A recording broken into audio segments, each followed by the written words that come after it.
নমস্কার, BA study one চ্যানেলে সকলকে জানাই স্বাগত। আজ আমরা ক্লাস 12-এর পলিটিক্যাল সায়েন্সের ইউনিট 2, যেখানে আন্তর্জাতিক সংস্থা ও প্রতিষ্ঠান এই সম্পর্কে আছে, এই সম্পর্কে আমরা আজ আলোচনা করব। যেখানে জাতিসংঘের লক্ষ্য এবং নীতি এবং সাধারণ সভা, নিরাপত্তা পরিষদ, অর্থনৈতিক ও সামাজিক পরিষদ, আন্তর্জাতিক আদালত, বিভিন্ন বিশেষ সংস্থা এবং সর্বশেষে বিশ্ব ব্যাংক এবং আন্তর্জাতিক মুদ্রা তহবিল বা IMF, এই নিয়ে আমরা আজকে আলোচনা করব। আরও একবার সকলকে মনে করিয়ে দিচ্ছি যে এই ইউনিট 2 এর ভিডিওটি দেখার আগে ইউনিট 1-এর ভিডিওটি দেখে এসো। তাতে করে তোমাদের অনেক কমন প্রশ্ন আসবে বা বুঝতে সুবিধা হবে সকলের। আচ্ছা, ভাবুন তো, আমাদের পাড়ায় বা গ্রামে যখন দুটো পরিবারের মধ্যে তুমুল মারামারি লাগে, তখন আমরা কি করি? না, পাড়ার মোড়ল বা কোনো কমিটি এসে ঝামেলাটা মিটিয়ে দিয়ে যায়। ঠিক একইভাবে এই পুরো পৃথিবীটাও কিন্তু একটা মস্ত বড় পাড়া, আর এই পাড়ার মধ্যে 190টারও বেশি পরিবার বা দেশ থাকে। 1939 সালে এই পাড়ার দেশগুলো নিজেদের মধ্যে এমন এক রক্তক্ষয়ী মারামারি করলো, যাকে আমরা বলি দ্বিতীয় বিশ্বযুদ্ধ। পুরো পৃথিবী শ্মশান হয়ে গেল। তখন সবাই বুঝলো এভাবে চললে তো পৃথিবীটা শেষ হয়ে যাবে।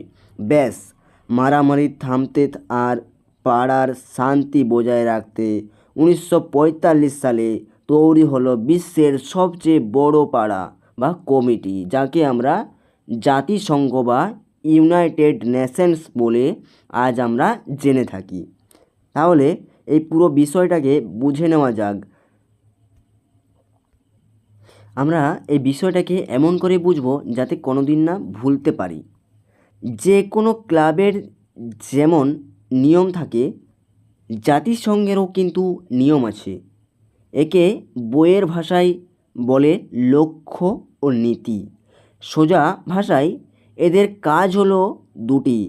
প্রথমটি, পাড়ায় যেন আর কোনো বড় যুদ্ধ না হয়, পাড়া বলতে পৃথিবীতে। দ্বিতীয়টি হলো, পাড়ার সব পরিবার, সে আমেরিকার মতো বড়লোক হোক বা ভুটানের মতো ছোট রাষ্ট্রই হোক, সবাই সম্মান পাবে সমানভাবে।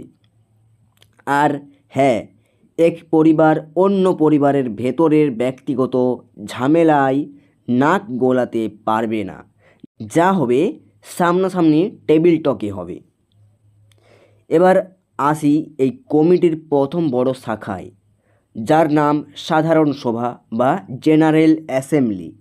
এটাকে ভাবুন পাড়ার মহাসভা বা একটা বিশ্ব সংসদ। পাড়ার যতগুলো রেজিস্ট্রেড পরিবার আছে, অর্থাৎ 193টি দেশ, সবাই এখানে একটা করে।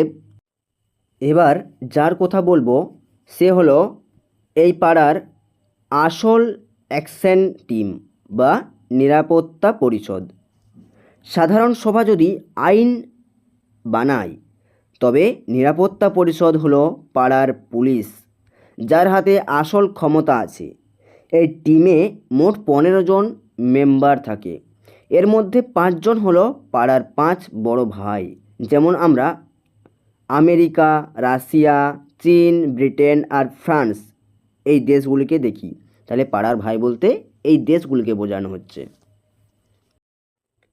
এর মানে হলো পাড়ার বাকি 142টি দেশ যদি বলে হ্যাঁ এই কাজটি করা হোক, আর ওই 5 ভাইয়ের মধ্যে যে কোনো একজন যদি হাত তুলে বলে না আমি মানি না, ব্যাস পুরো প্রজেক্ট ওইখানেই ক্যান্সেল। একেই বলে ভেটো পাওয়ার। কোথাও যুদ্ধ লাগলে সেখানে জাতিসংঘের নীল হেলমেট পরা শান্তি সেনা পাঠানো এই পরিষদের কাজ। পাড়ার দুই পরিবারের মধ্যে যদি জমি বা সীমান্ত নিয়ে মারাত্মক কেচাল বাঁধে, তবে তারা লাঠালাঠি না করে কোথায় যাবে? যাবে পাড়ার প্রধান আদালতের কাছে, যার নাম আন্তর্জাতিক আদালত বা ICJ। এটি আমেরিকার বাইরে নেদারল্যান্ডের দ্য হেগ শহরে অবস্থিত। এখানে 15 জন বড় বড় জজ সাহেব বসেন। তারা আন্তর্জাতিক আইন দেখে দুই দেশের ঝামেলার রায় দেন। আর এর ঠিক পাশেই আছে অর্থনৈতিক ও সামাজিক পরিষদ। এদের কাজ হলো পাড়ার সমাজ কল্যাণ করা, পাড়ার মানুষের জীবনযাত্রার মান উন্নত করা, মানবাধিকার রক্ষা করা আর গরিব পরিবারগুলোর যাতে একটু ভালোভাবে বাঁচতে পারে তার তদারকি করা। তাহলে গরিব পরিবার বলতে যে পিছিয়ে পড়া দেশগুলো আছে সেগুলো যেন ভালোভাবে বাঁচতে পারে। এখানে পরিবার বলতে দেশ বোঝাচ্ছে, আর পাড়া বলতে পৃথিবীটাকে বোঝাচ্ছে। এত বড় পাড়া চালাতে গেলে তো কিছু স্পেশাল সাব কমিটি লাগবে, অবশ্যই লাগবে, তাই না? জাতিসংঘ তাই 3টি বিশেষ টিম বানিয়েছে যা আমাদের সিলেবাসে আছে।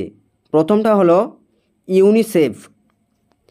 এরা পাড়ার বাচ্চাদের অভিভাবক, মানে পৃথিবীর যে কোনো প্রান্তে শিশুরা যাতে দুধ পায়, পুষ্টি পায় আর প্রাথমিক শিক্ষা পায় তা এরা দেখে।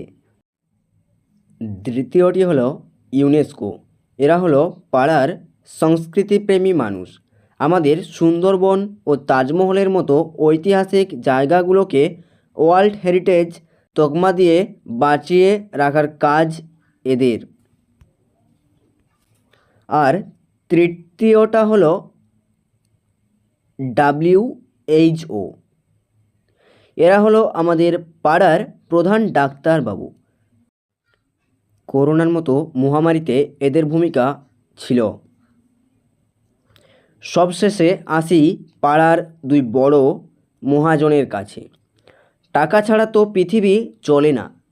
এই দুই মহাজন হলো বিশ্বব্যাংক আর IMF। এদের কাজ কিন্তু আলাদা, খুব ভালো করে বুঝুন। ধরুন পাড়ার কোনো গরিব পরিবার বা দেশ নিজের বাড়ির সামনে একটা বড় পাক্কা রাস্তা বা স্কুল বানাতে চায়, কিন্তু হাতে টাকা নেই, তখন সেই বিশ্বব্যাংক এর কাছে টাকা দেয়। বিশ্বব্যাংক তাকে কম সুদে অনেক দিনের জন্য বা দীর্ঘমেয়াদী ঋণ দেয়। আর ধরুন কোনো পরিবারের আয় ব্যয়ের হিসাব পুরোপুরি গুলে গেছে, পকেট এমন খালি যে চাল কেনার টাকাও নেই, যেমন কিছুদিন আগে শ্রীলঙ্কা বা পাকিস্তানের এই অবস্থা হয়েছিল, তখন তারা বাঁচার জন্য ছুটবে IMF এর কাছে।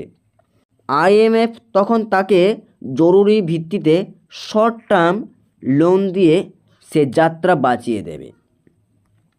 তাহলে বন্ধুরা, আমরা পুরো ইউনিটটা গল্পের মতো বুঝে গেলাম।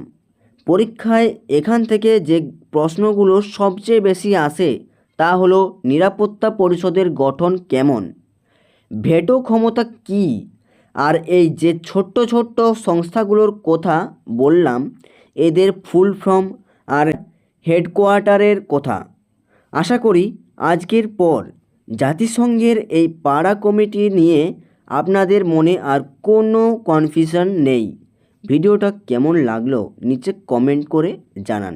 আর হ্যাঁ, লাইক, শেয়ার আর সাবস্ক্রাইব করতে একদম ভুলবেন না। দেখা হচ্ছে পরের ভিডিওতে। ততক্ষণের জন্য টাটা।